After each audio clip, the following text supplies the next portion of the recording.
Well, hello there, ladies and gentlemen. It is I, Papa Pike, your PvP caster, along with a couple other fan favorites. But we got Weapon right next to me. How are we doing, Hey, Sunshine? We keen for a cheeky MCOM sunshine. Platinum circuit. What are you thinking? Yeah, dude, I'm doing great. We made it. It's the finals. I'm super keen to see the two best teams in this bracket of teams face off. Should be a banger. Best of five today. Dude, best of five. I think it's this is the grand finals. We We're did at it. the long haul. We're getting ready for the next tournament soon too, which we might mention later on. But I thought I'd just to tweak your interest a little bit right now. But we got some big games coming. We got some two star-studded teams looking to really step up on the roof today. Do we want to talk about this, or do we just want to talk about MCOM as a whole right now? I think we just jump into these teams. Yeah, I think we jump into the teams. We'll have plenty of time to talk about the organization. We've Hmm. sung the praises of Razy and Co. Hmm. Throughout the split, but I mean, these are the two teams that I consistently throughout as we headed through the sort of the trial group stages, and then when the actual tournament itself proper, these were definitely the two teams that impressed Hmm. the most. Right, you got Kelsey in the top lane, Korean Weave, who was Yep. just consistently awesome. Yeah. Sharky, who was great in that first week, and now moved to the jungle role Hmm. for the Starcasters alongside Basana. Blue Liquor, like probably the best AD carry I think that we've seen. Yep. And yeah, just a lot of firepower on the other side. You got Easy Life Red, Seeker, who can Yeah. forget the Blitzcrank. Like it's all there, and these are the teams that have just impressed the most. Yeah, look, I can't say it better. Like, you've got some star-studded players that are really gunning for those really high-level plays, looking to get into that diamond. I'm looking forward to what we can bring out in the future splits when the diamond players can come and join. But these guys are just teetering on leveling up and getting over there. I feel like they've just been For sure. holding back just so they can play in this Just so they can tournament. play, So, yeah. just so they can play. They don't even they're, like, oh, look, we're at gold one. Like, you see half of them are they're at like gold some of one. them You're are like, masters now. yeah. They're actually masters level players with all the coaching. They haven't been grinding solo queue. That's my excuse, by the way. Yeah, so it's like Yeah, it's for nice sure. to see that these players that they've got these really big intentions. MCOM's done a really good job of sort of prepping these players and saying, "Hey, we believe you can get there. Let's get you a little bit further." So I love it, man. We got some big names. I do want to call out Korean Weeb, Ease Life as well. These guys Yes. have been really star-studded. Like they've been putting in some work. You can't forget. So it's Knights versus the Starcasters. Starcasters, yes. Yeah, absolutely phenomenal teams. Like they have not held up. Sorry, the opposite. They have held They up. have held up, yeah. They have gone just absolutely hard. They've like some have barely dropped games, and the games they did drop, it was they sort of gave it almost like they just made too many mistakes and Mm. they sort of gave over the wins. So I'm really keen to see these guys play. I think we might be getting ready to go into the Champions League for the first game. So we're just going to wait to see how this one pans out. But any predictions while we're here, while we're prepping for it? That sounds like a mouse. I don't know if that was me. That was everyone. Are you still going? I feel like we're having some technical difficulties. When you might need to maybe jump out a call and jump back in. But I'm going to quickly break this one down for you as Weapon is just sort of revisiting what's going on. We've got a Fiddlesticks band coming in. Weapon, How are we sounding? Better? much better. Not a mouse. That's weird. That Okay. was weird. I've never heard Might that need to before. check cable or something. But Hmm. yeah, now the point I was going to make was that basically I think a lot of it is going to be determined in the draft, which we are in. Yeah. And I have my eyes solidly set on the top side of the map. Kelsey, Yeah. Korean Weave have been two of the best performers in the tournament. Korean Weave on his Camille, not to be underestimated. Kelsey on the Yeah. Renekton. Two of these sort of hard carry initiator champions that can fill a lot of roles is what I want to see Hmm. both of these players on. I think they've been so impressive throughout. Oh, you can't ignore the junglers here too. Like I feel like No. jungle presence has been so big. Red and well now Sharky has moved into the jungler. If you look into their sort of OPGGs, you can see the Wukong ban is really prime. Sharky's been playing a lot of Wukong. He's been playing a lot of J4, so I'm expecting them to pick up a J4 here as their jungler. Really strong engaged, looking for those early level 2 fights. I want to break down these bans just really quick. Fiddles, Zaya, and Lissandra. I really like that. A lot of lockdown CC, a lot of engage on all those champions. But then Nami, Wukong, and Yone being banned out. And there's the J4 I predicted. It's a pocket pick. It's his comfortability here. I think Sharky's going to really pop off with this. Really good win rate at the moment. What do you think, Weapon? What could be the return call for that?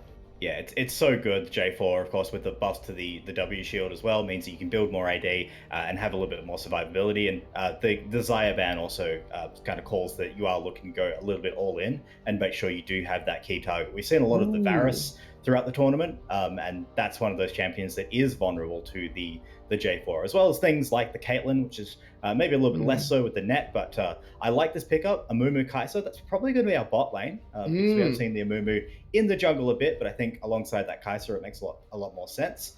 Yep. And Kai'Sa, one of those champions who actually can maneuver around the J4 a little bit. You ult Mm. out of his ult, and you're just raining from afar. So I really like that pickup actually.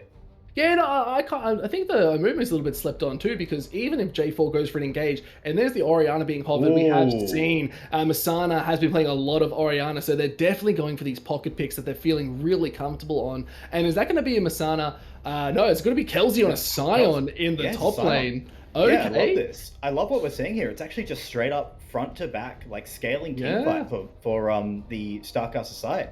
Just Kelsey is on a tank. You got the Oriana to land the wombo combo alongside the J4, but there's the Aurelion Soul. Oh Toilet for. boy, so sick. This is going to be a late game. This is going to be a long game. I can see it already. It's It's going to be a so long good. one. Yeah, Oh, it's going the to be Aurelion dangerous. Soul. It's been nerfed a million times, and it's still just it's got so much zone control, so much Oh, threat on the roams as well. Not yep. bad in lane, but as you said, it scales into a monster where you hit those galaxy spanning ultimates, and you can just Oh, dude. control an entire team fight from two screens away, basically.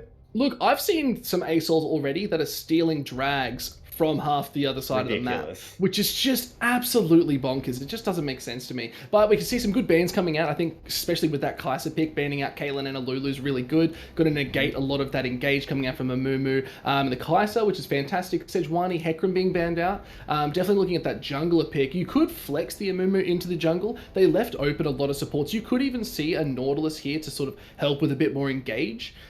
So you could actually flex the Amumu, not as strong as it used to be, but there's Gangplank into a Gnar being hovered. I actually like that Gnar with that Cataclysm coming from J4. Beautiful. Yeah, it definitely makes a lot more sense than the Gangplank, which is a bit more vulnerable up on that top side. But the Nars going to be the pickup. Something safe and stable does give you a form Mm, of engage as well. And you look at the types of engage that are coming at you from the J4 and the Scion. It's going to be all running at you. So this Gnar very good when you have someone who's closing in short range. You can sort of mm. stuff that engage with the Gnar. Senna's going to be interesting here. Have you seen the Senna Cho'Gath recently? Because I'm a huge fan of the No. Feast and Famine land. If it is that Yeah, I actually a really thing hope it though? is. It is a thing. I actually got played by Gumayushi in the LCK, before that, it was even popularized by a particular team in the German league whose name escapes me. But yeah, the Feast and Famine lane. I'm also a huge fan of it. And if we do see it locked in as okay, so it's looking a bit more standard, but maybe not as standard as you think, because that's is Mm. that going to be Cassante Senna bot?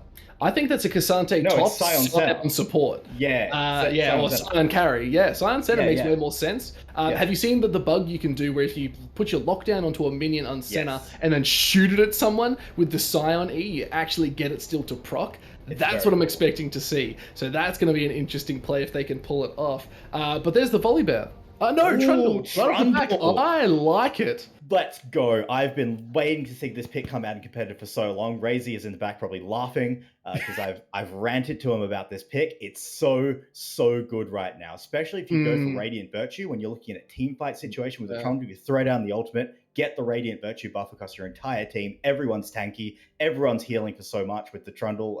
The Trundle's healing so much, and you just bring so much to your team with that pick. But even if you go standard, look at what you're up against. Yeah. Scion, Cassante, J4. That subjugate is going to be massive if he finds one of those targets. Hey, you also got Oriana shields built into that too. You got a lot of healing Exactly. from Senna. So Like that much. is literally a team comp designed for Trundle to destroy you. So this troll is going to actually just love this game, and I think it was a really nice pick to sort of pick up towards the end. There was red side. They get that counter pick into it. They saw all the tanks and they said, "Yeah, bugger it. Let's go Trundle. Let's just have some fun." It's so good. And We've it's got a also really good team. yeah, and what it also brings for you as well is you look at the carries on the side of the Starcasters. I hope I'm getting that name Mm, right. It's yeah. Oriana, it's Senna. Yes, some mobility there with the Oriana W, the Senna E, but not a Mm, lot of like move blocks. So that pillar comes yeah. down in a key location. That is a dead carry, and Yeah. Senna is the carry here. Like let's be real. She's Yep. playing carry from support.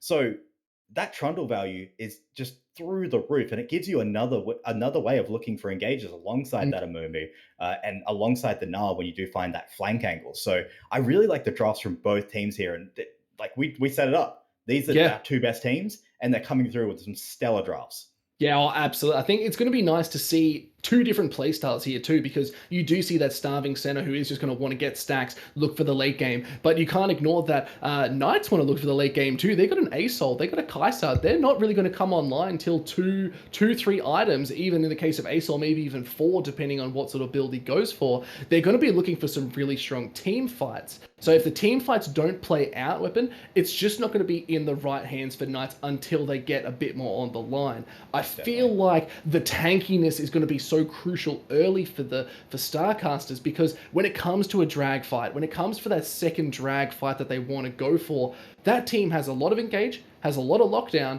and they just probably won't die for a little bit. I just don't think the Knights will have the damage output to really get it going. So I'm really keen to see how these two teams fight. But I think let's just jump straight to an intermission. We're going to talk a little bit more about this offline. But guys, thank you so much. First game of the night, Platinum Circuit MCOM. We are so keen to be here. We'll see you in just a minute. Hell yeah.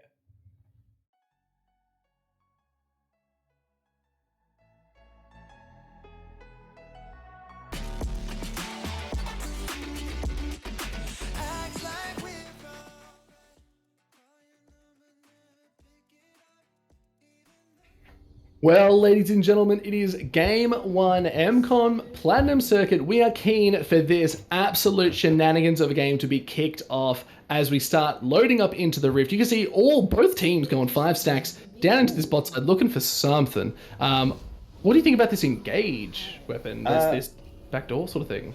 Yeah, I think one side has a Mumu, so they wanted to see if they could get brush control, get a sneaky kill off on someone sleeping in a brush. But it looks like they are going to run into red, who's... most of the team is ditched. This is kind of awkward. Yeah, it's not where you want to be, but nah, they've got their own sneaky wards in there. Sweeper. Okay. All right. They're just dancing around, dude. Iradiel's not going to get that solo ward, which would have been actually kind of nice for the level 2, maybe. But yeah, everyone's just going to walk away. I appreciate the attempt. Sweepers have come down, walls have come down, and we're just going to start on our preferred sides of the map, it looks like. The J4 is going to be pathing up towards the top side, which with the Cassante on top is not necessarily the worst thing, got scaling bot lane, but I was expecting a lot of action down towards bot in this game in general. But looks like probably looking at the 1.5 clear into a gank maybe, or at least a stop off towards top side to try and shut down Korean Wave, who he has been an amazing player throughout this tournament, so you can understand the logic. Oh, for sure. I'm sort of half expecting, like, we don't have the biggest engage or, like, early skirmish coming out of Trundle when it comes to ganking lanes. So I feel like J4 really wants to prioritize that early game, really try and get some snowballs happening. But you can see all his lanes are pushing in, which does not suit this J4 at that level 2. So he's probably going to look for maybe a full clear, maybe look to path up to top side and help capitalize on this Gnar. As you can see, Trundle's already heading up there too. He's taking his time, so it looks like it's going to be a bit of a slow one up towards the top side. As you said, the Trundle has skipped a camp, so maybe looking to get something done on the top side, maybe a bit of early action coming in on top or mid. But yeah, this is going to be a bit of a slow early laning phase for both sides. The Cassante has kill threat on the Gnar solo, but isn't really expected to have to do that. There's red buff is picked up, and looks like the Trundle is just bombing it straight up towards the top side. Has level 3, so has pillar available. Might be able to get at least a summoner spell out. Yeah, look, they doesn't have vision either, so he is looking to go up, but you can see a bit of a fight down in bot 2. Lands the hook though, but here's Kelsey. He's getting capitalized on, but can he do anything more than... Good. Oh, look at the pillar. The first blood to Trundle. That was sick. The timing on that with the Gnar as the engage comes in from the Mumu. It's not going to result in anything, but the timing there was incredible. So as soon as the gank came in, Mega Gnar came in, and Korean Weeb was on top of Kelsey beating down. No flash means that he doesn't really get to deal with the pillar. And pillar placed himself there, and red picked up first blood. And that top lane matchup we talked about being important in draft. Korean Weeb, he's the kind of guy who can take a lead and just run the entire game with it. So really good stuff here for the what's the team, Cavalry? What's the team? Help. STARCASTERS. STARCASTERS? No, That's they're Knights, right? Knights are red side. Knights are red side? Wow, we've Yeah. been doing it wrong the whole time. Yeah, no, Here's don't worry. No, I haven't. I've just been thinking wrong. I've To been think in wrong. reverse. I am often wrong. I will admit this. No, you're not. Hey.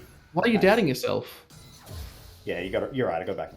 We're all from OS. We don't doubt ourselves. We back our mates. We say, you know what? If you think you're wrong, I disagree. We're all wrong then, and we're happy to be wrong. That's what OS is about. That's the community we build. So don't you Speaking worry. of positivity. Golden. Speaking of positivity, so that over $1,000 grand. Sorry, over $1,000 grand. Over $1,000 for charity on Thursday. Yes. Chad. How cool was that though? I was so chuffed. I was so happy. So for those of you who don't know, MCOM was super supportive of this. I ran my charity stream for the Martyr Foundation, which is to support women with breast cancer. We raised over $1,000. And I'll tell you, I impromptu brought that out because my partner was doing the run today. I didn't even think we'd get close to even 500. I was just like, you know what? I'm just going to go in, set the bar high, see what happens. OS delivered, man. We just love giving. Oh, but there's an engage going. Korean getting hit with another pillar. Can't really pull him back out. Kelsey, you're just getting abused at this point. And Korean Wave picks it up. Yeah, that is rough. And again, it comes down to that. You just don't have an option against that pillar with no flash on the Cassante. It's a matchup that you should, in theory, be winning because Cassante just does too much damage as a tank. But at this stage of the game, you don't have the tankiness to survive those incoming ganks, and Trundle Pillar just murders you every time. And it does give an angle here for the STARCASTers to actually have a lane to play around, maybe have some split push pressure with the Gnar as the items start to come in, and that creates the win con that we were hoping to set up for them, which is going to be getting flanks and going to be getting positional advantages. English is hard. It is hard language. Man. We should just start learning Japanese and then just go jump into the Japanese servers. Go cast the LJL. Yeah, why not? Yeah.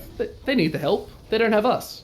I mean, generally, there is a really good English LJL. Actually, no, they are fantastic. I'm friends with a lot of them. Namera. Yep. Yeah, shout out to Hysterics. Hysterics, yes. Yeah. No, but absolutely. I think I want to look at this bot lane a little bit more, though, because, again, you do have a ranged AD carry into a melee AD carry. He's still keeping up. He is only 4 CS down, which I think is absolutely phenomenal with this center just putting in a lot of work, but they haven't backed yet.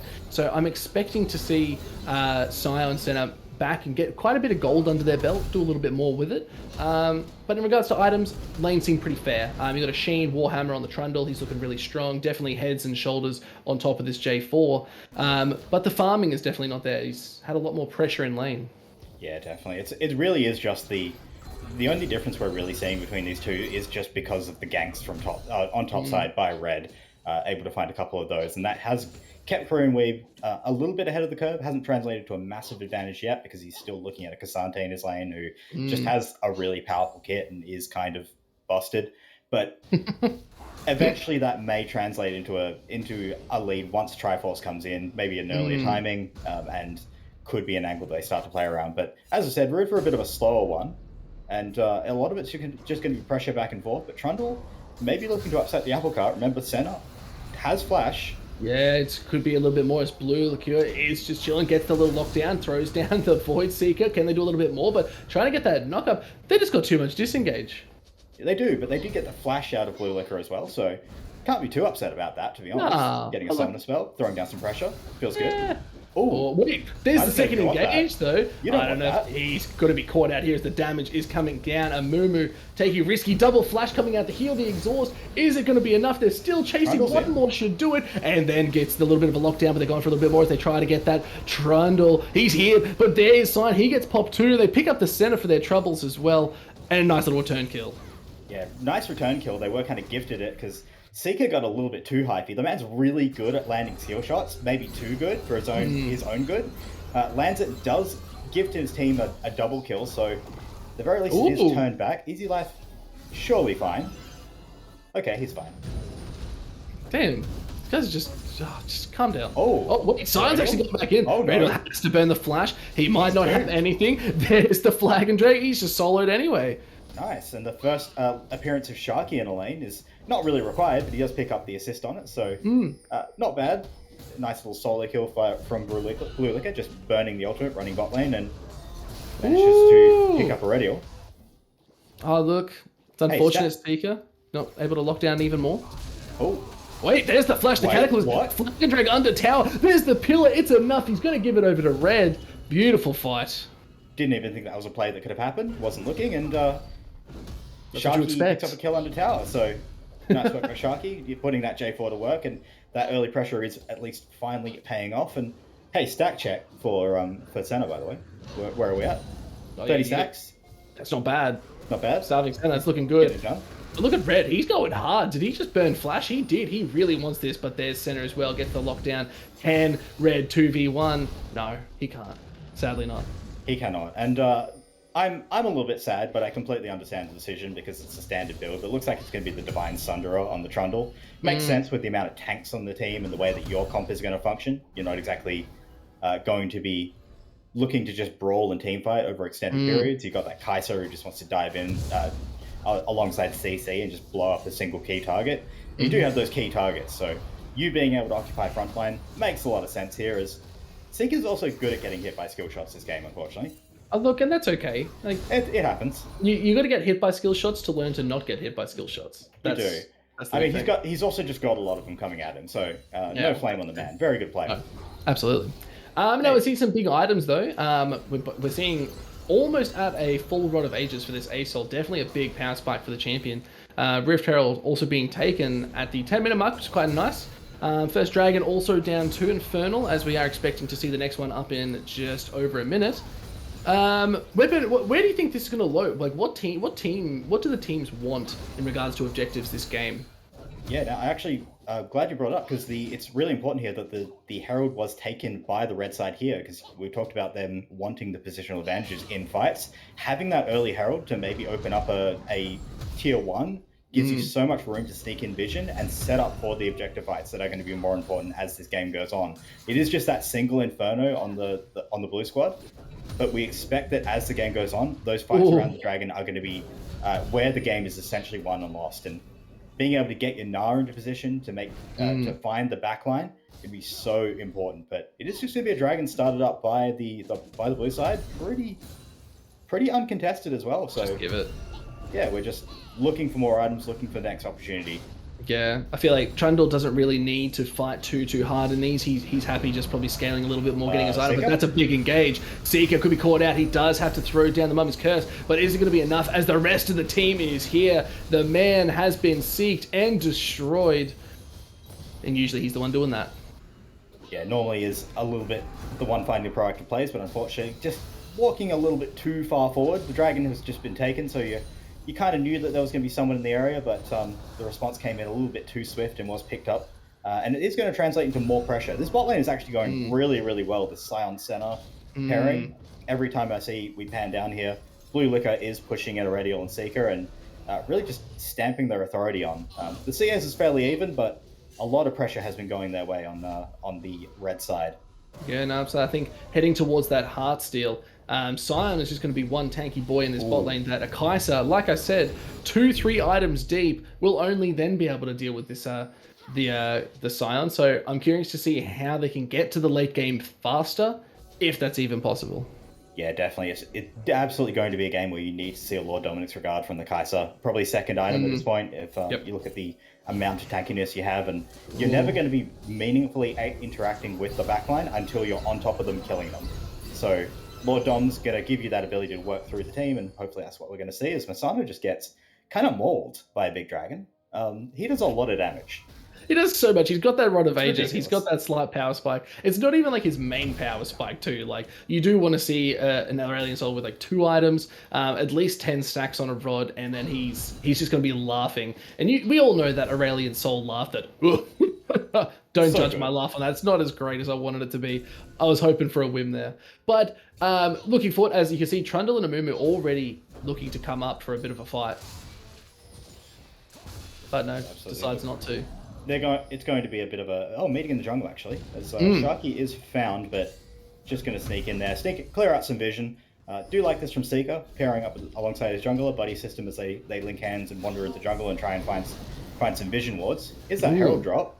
Yeah, very interesting Seeker. One. Is it? Oh, but there's the engage. Does get curse as the overall.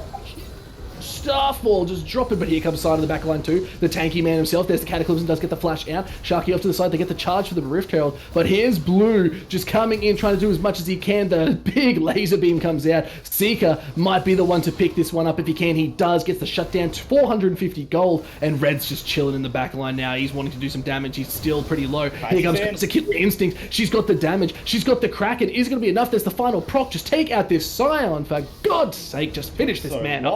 And Red actually picked up Senna in the backline too. He was on negative health, but look at this Scion. He does not care. Dead mummy. More like another dead mummy, because you can't kill a mummy twice. I don't think that's actually possible, but beautiful play.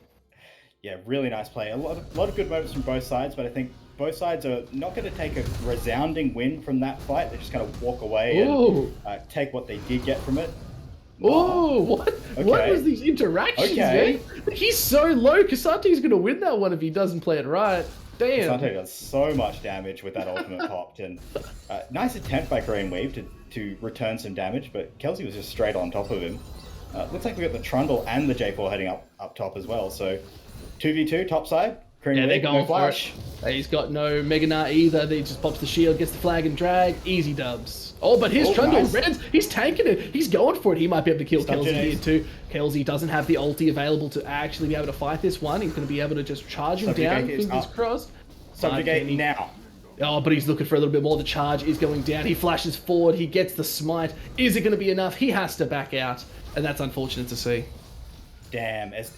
If Kelsey had committed to that, you could see Red was kind of just teasing him a little bit, hoping that he would commit. The Subjugate just came off cooldown, flash forward, didn't quite have the pillar up, I have to imagine, otherwise that would have been definitely a dead Kelsey. But that clash in the top side, they do shut down the Gnar, so this game remains almost painfully even for both sides, but they're just trading blows back and forth, and no one's really getting a huge advantage. Just a slight gold advantage to the red side here. Yeah, it's like it's not too much. Starcasters living large with that gold. But there's two dragons on the other side. We do see that the soul is up and available. We have a cloud soul weapon. I don't think this really suits anyone, but here's a big fight as the pillar comes out. They're looking for more. Just look at this dragon melting this dude. Flag and drag's out of there, but they're just gonna have to give the drag. Yeah, it's really nice. A lot of good use of pick CC, or at least the threat thereof from Seeker. Managed to push out Sharky before this dragon. This is going to be an easy pickup, and as we said, these dragons are going to be the battleground as the game goes on. As you start to jostle for position around the rift, and looking to pick this one up now is going to be the Knights. Or the Starcasters. At this point, I'm just confused. Yeah, nah, I've lost all bearings of where I am, who I am. What am I? Am I human? Am I a League of Legends player? They're the same thing. No, I don't know if they are. Yeah, no. Sometimes. Yeah, I'm trying to maintain my positive attitude about it, you know? Like if I keep saying I'm not, then yeah, that's right. Yeah. They're just normal men. I'm not faker, right? Yep. Like, I mean, I'm close, but I'm not that good. There's another little fight, little skirmish. Not going to really turn into anything, I don't think. Nothing hectic. Does mean the Triforce is completed. Seeker, he's gone straight in. They can actually pick up the beautiful kill heading over to the side, but now they've got to deal with a tanky Sign with that Heartseal. He's got a lot of stacks already picked up, but you've got the Kraken Slayer. He's trying to do a little bit more, but Red does secure the kill. Divine Sunder on the Trundle means he contributes so much damage. 5-0 and 5 is Red as they kill the clone. Wait. And what? Wait, no. What's going on? Does Creed Weave actually win that? Surely not. He might have his jump. He might have it. Does he? Wait, what? What? Kelsey! What just happened, Kelsey? That was sick. Really nice timing on the shield. Manages to get him under tower, pick up a couple of tower shots on his opponent, and played it to the absolute hilt. But meanwhile, on the bot side, looks like the pressure is gonna be stacking up, and this is going to translate into the first tower for the red side after being kind of abused most of the lane by the Senna Scion. Finally, a couple of kills go the way of the Kai'Sa and the Amumu, and they just pull the trigger straight down to the bot side, and they pick up that first tower. And now they're going to be able to move this piece around the map. Looks like it's going to be below towards mid lane. They've even put Easy Life up towards top to match wave clear with the Orianna. So at this stage, the ability to play fast is going to be available to the red side, and they're definitely going to make that work with that Kai'Sa Amumu duo. Oh, absolutely. I think we got to look at this Trundle right now. 505. He's halfway It's to a huge. Bork. He is feeling fierce. He's going to be shredding these tanks like he's getting paid to do it. So I think we can't discount him, because at the same time, don't forget that he doesn't just shred tanks, he shreds towers. He will just be so impactful the later these games goes for really good sieges and wanting to take some damage. So really keen to see that as they do drop the Rift Herald mid. Yeah, Herald Drop mid is going to pick up the tier 1 in response, but at this stage of the game, it doesn't feel like a great trade, and they may not even... No, they do get it. Just... That's a bit of feels bad considering the game state. You're at 18 minutes, second Herald Drop, you really wanted to get more out of it, at least to tier 2, because that first tower should just be free, but that's the control that Aurelion Sol gets you with his wave clear. It's just constant pressure that stops you from being able to get even chip damage on that tower.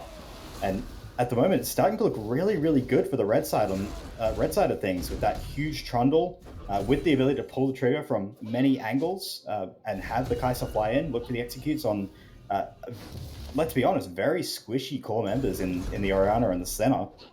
I think they're in a good spot come to these next dragon fights. 2 minutes is probably where we're going to look for the next battlefield. And I think at this point, if you're on that blue side, you just have to do exactly what they're doing, which is just keep waves push, keep pressure up, and just look for as much farm as you can.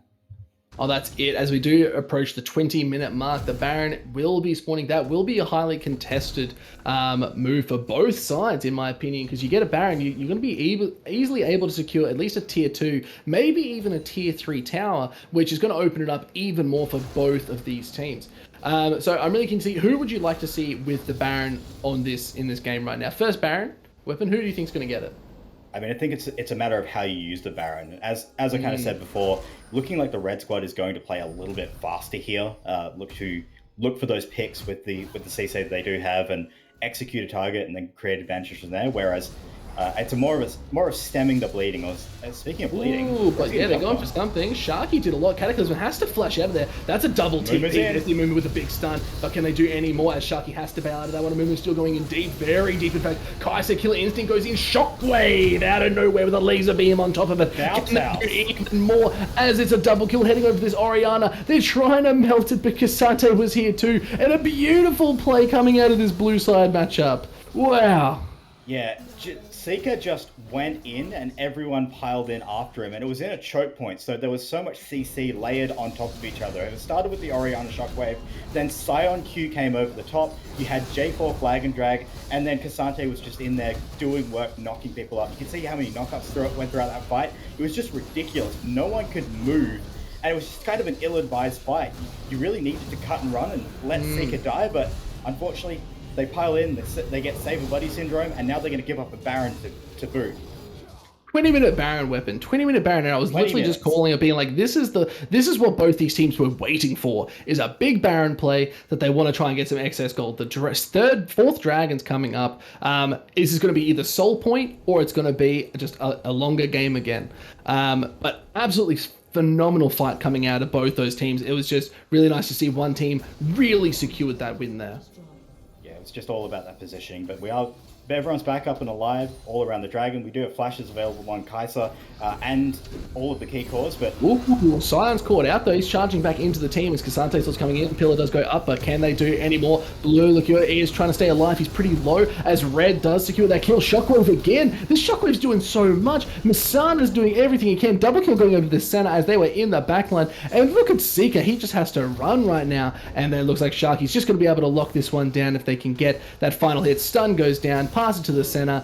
Easy dubs. A second ace in 2 minutes. Yeah, this is looking so dire for the Red Squad now. They were in such a commanding position, but a couple of flubbed fights in situations where they shouldn't be taking them have really cost them in this game. And it's just unwillingness to cut your losses. They've stood and brawled against this team that has Cassante, J4. It has a Scion carry who's so tanky at this stage of the game, and you've got heals and shielding for days coming in from the Orianna in the center, which means that any extended fights will just invariably go their way, and you really need to look for those isolated picks, but they're just getting baited into going for these extended fights and losing them every time.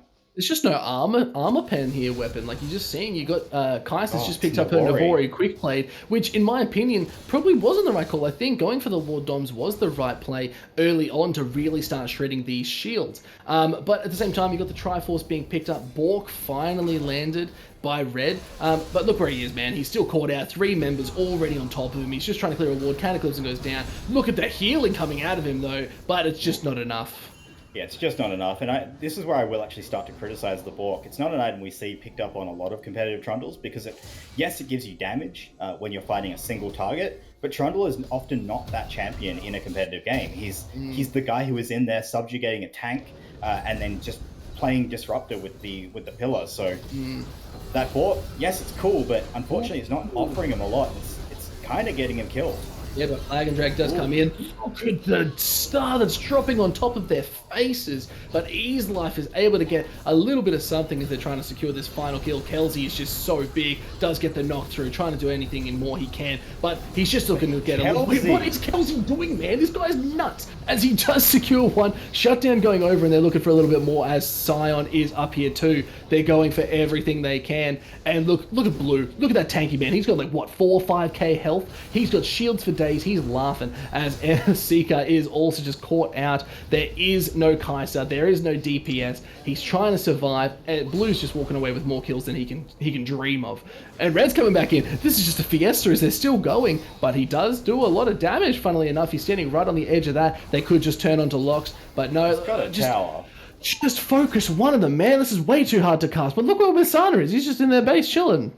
Just in their base, just split pushing away quite happily, and you can see like these extended fights are always going to go towards the blue side because they have so much tankiness, they have so much shields, and at some point you just have to be happy with what you got. They got the single pickup on I can't even remember who it was because it was so long ago, and they just kept fighting.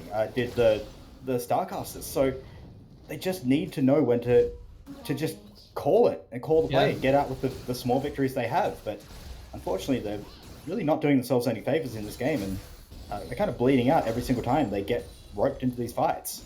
I don't want to call it out, but I might, just because I feel like we need to get some intrigue into it. But this Kaiser has actually been bled dry by this Amumu.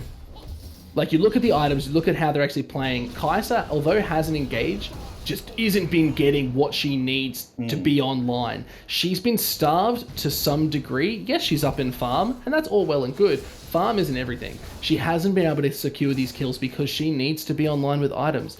Itemization, like I said before, probably was pretty key into that, as it looks like, is she building a Wit's End? Yeah, Wit's End is a weird choice, but I mean, I'm not going to criticize the Amumu as much, but I'm like the Jack show definitely makes sense with the way the Amumu plays, but maybe there is a world where that needed to be a locket. Oh yeah, I was looking more at like the brassness of Amumu, how he's been so blazing in these fights, taking hooks that he probably shouldn't be taking, and then the team's making the mistake of following in for it. So I'm not calling out Seeker for his mistakes, but I'm just saying I feel like they need to be smarter and more tactful about which fights they're taking and to taking fights on their own terms. Yeah, definitely the case, and it's all about finding those individual picks. You can see the success in top lane. They need to find more of those, catch people in rotations, as they do have decent vision control on their side of the map as well. So if they can find someone maybe poking their head in, looking for forward vision around this dragon, which is going to be spawning, Soul Point going to be available, going to be Cloud Soul. So this could be the point where we see this game won or lost, and certainly I feel like if the blue team takes it, then they just march to victory, but a chance for the red team to redeem themselves if they do contest this dragon. Look, it could even be a case that... Yeah, that's what I'm thinking. Like, they could look at this dragon, just even bait the dragon, because it is Soul Point, like you said. So, do they bait the dragon, get a really strong team fight, because they are so far ahead. They are like 7 or 8k ahead at this point. Can they just look at that and say, let's just bait out a good fight? And then just go for the Baron and then end the game. They've got to open in here, and they're just going down there anyway. They don't even care about baiting it. They're just going straight to Baron, and this is what League of Legends is like when you have a gold lead. You have less mistakes that you can make. No, there are less bad plays, so you have this advantage. You have so much tankiness on your squad as well that you can actually just face check with literally anyone. It doesn't matter what they have. And oh no, Red! Has to flash out of that one, but it's devastating. Yeah, that is rough. Flash drawn. That's going to be very clearly Soul Point for the blue squad, and that's more mobility. It's sorry, yeah, Soul, Cloud Soul, I misspoke, which means more mobility, which means that any of these fights are just going to be swift and brutal, and your backline just doesn't stand a chance of getting away from you. Yeah, no, it's really hard to see. It is nice to see this team that was having really rough time at the start really come back and put the pedal to the metal, so to speak. Where I feel like Trundle's just been trying to hold on as best he can. He's 6-3-5, but he just hasn't had that impact that we were really hoping to see from the Trundle. As the Baron is already half health, we're expecting a big play to come out as there's the engage. For a little bit more, the star does come down, but can they get anything more from this? So patchy.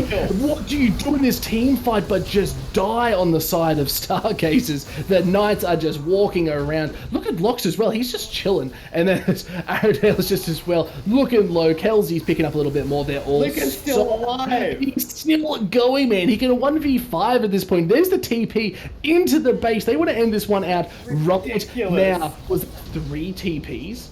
Yes, it was. That was a 3 TP play into it, as they can go for anything more. That's all it is an ASOL doing his best. And what can an ASOL do but just rule the universe and die? But no, that was pretty brutal to say. But there's the GG, and that's all she wrote, Weapon. Damn, just it was about that 25-minute mark, or 20, maybe even close to 20, where, as you said, it was just the Knights just stepped their foot on the gas. They just found their momentum. They hit the iron spikes they needed, which was just lots of tankiness apparently, and they were able to just take any fight that came their way. And a bit of lack of discipline, I think, from the Starcasters, where they should have been more conscious of the fights they were taking. They should have been a little bit more reserved in what they were doing, and look for their easy wins and play to their comp. But unfortunately, they just got suckered into playing into the style that their opponents wanted to, and the result is they walk away having lost this game 1, and Knights take it pretty convincingly, to be honest. Look, honestly, it was, like you said, it was looking shaky. They weren't looking as on form as we thought they were. Like, this is Knights. This is the best team in the tournament so far. Like, we want to see them really step up. What's going on? And then out of nowhere, I think they just heard our words and they're just like, oh no, it's time to show Weapon and Pike up a little bit. Let's flick a switch. And then they just came alive.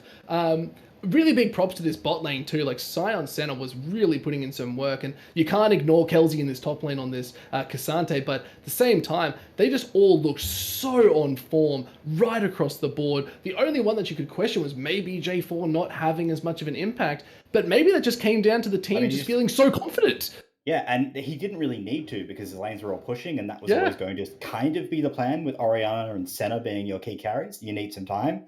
He did go up top a couple of times. He showed his space bot. He did his job. And yes, the Trundle was maybe a little bit more proactive in the early game, found a couple of opportunities. But in the end, like, you saw how their team fight functioned. It was just a really good draft and really well executed team fights that really brought them over the line. Yeah, no, absolutely. Now, guys, that is the end of game 1. We have potentially 4 more games to come, so you're going to have to stick around and watch, but we're going to be handing this cast off to some new casters directly after this. We're going to go for a 1-1-1-1 trade, technically, depending on how the games go. We're going to be heading off to, so Quicksand and Casual will be taking over the second game, so big props to them. Let's give them a warm welcome as we go into this intermission. But, guys, we'll be right back with game number 2, Starcasters versus the Knights. See you then.